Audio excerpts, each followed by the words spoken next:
After starting in 2008 as just another variant of the Swift, this submodel has done so well that Suzuki figured it deserves its own nameplate.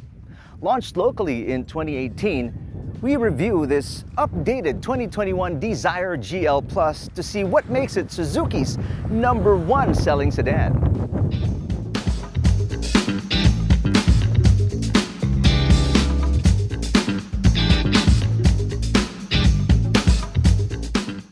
What this third generation still shares with other Suzuki models, it's what's called the Hardtech platform, which uses advanced and ultra-high tensile steel that increases safety, ride quality, and handling. Its surface comes bearing very minimal lines with no sharp corners, and it presents a smooth shell back to front with just a couple of subtle ripples on the hood. The hexagonal grille has grown bigger, and it's even extended all the way down to the bottom of the reshaped bumpers to really give it a lot of size. The border of the grille is a lot thinner now, but it gets thicker ones right by the fog lamps, and on either side of the grille are multi-reflector headlamps. Again, there's chrome in garnish form here for some rear eye candy, and on either side are the rear combination lamps with LED. But another new addition to the body is the power fold function of the power adjustable exterior rear view mirrors. This whole package emits a mini mix of a little sophistication and a little sportiness. It doesn't try to cram too many features on the body, which is good. Makes it simple and pleasing to look at. The engine is the same K12M unit with 4 cylinders, 16 valves, a multi-point injection system, and 1,197 cubic centimeters of capacity. Round that off to 1.2 liters. It is mated to Suzuki's AGS, or auto gear shift. This is still a manual transmission that uses actuators to engage and disengage the clutch, which means there is no clutch pedal in the cabin, so it will feel like an automatic. Don't forget to treat the gearbox like a manual. As you accelerate and get around 2,000 RPM, release the accelerator like you would in a manual so you don't feel like you've suddenly lost power as the vehicle shifts to the next gear. It does monitor throttle input, so if you mash the accelerator, shifting will happen at around 3,000 RPM as it realizes you want more power. There's a manual mode as well where you can do the shifting using the plus and minus on the gear shifter.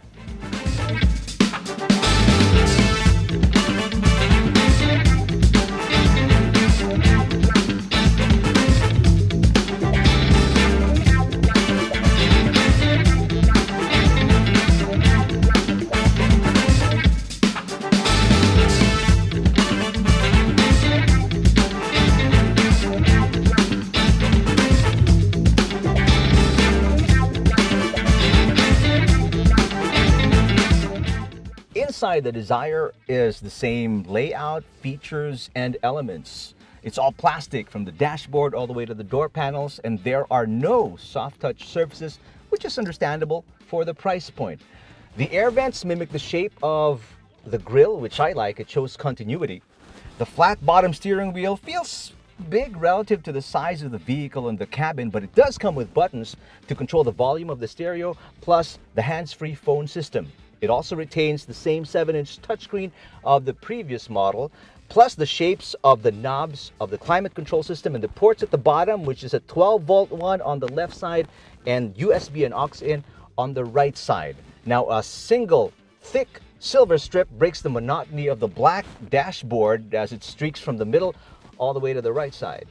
Seats are black, but it does come with a pattern in the middle for a little bit of style. Now, don't expect too much space, as this is a subcompact vehicle, but it does use all of its 2,450mm wheelbase to not make it feel cramped and to make all equipment relevant to the driver within reach and easy to use.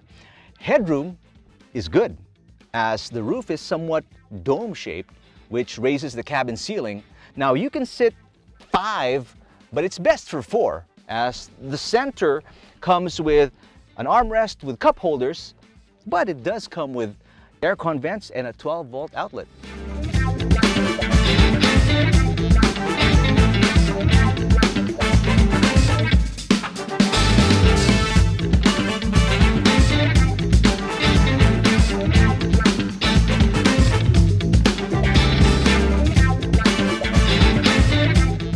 Like most small displacement engines, its 113 Newton meters of torque is available early, which makes it feel light and very active. But its 82 PS will tap out at roughly the maximum speed limit of our expressways. Any faster than that, and you'll feel the engine noise in the cabin as you hear it strain under the demands of a faster pace. Now, overtaking in the city, not going to be a problem. Because of its light steering and compact size, it actually makes it fun to shoot in and out of lanes. But just remember to always be careful, because this baby, as small as it is, still weighs over 800 kilos. Comfort is good, as the vehicle suspension and the dampening materials it uses does a great job of lowering the NVH, or noise, vibration, and harshness levels. Also, the vehicle's short wheelbase allows it to take corners very well, even if I take some of these sharp turns at relatively high speed. Prospective buyers will be happy to note that this refreshed version now comes with ESP, or Electronic Stability Program. Now you're wondering, what does that do? Well, it controls engine torque and the brakes in order to suppress wheel slip, especially when the roads are slippery or wet, so that your tires can maintain traction. Now also new is hill hold control and reverse parking sensors.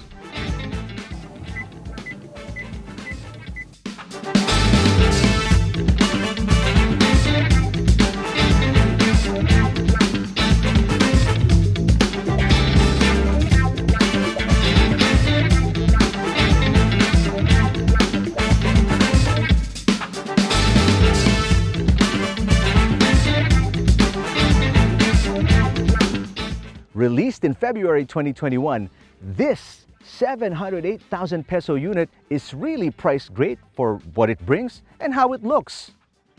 It's no wonder it outsold the Celerio, the Ciaz, the Alto, and even the Swift. If you're looking for your first car and want a truly compact unit with basic features for the modern driver, look at the new Dzire. Will it make you want it? Tell us in the comment section below. I'm Tipan from AutoIndustriya.com. Subscribe to our channel and click that notification bell to get alerted when we release new videos. Also, follow us on Facebook, Instagram, and Twitter.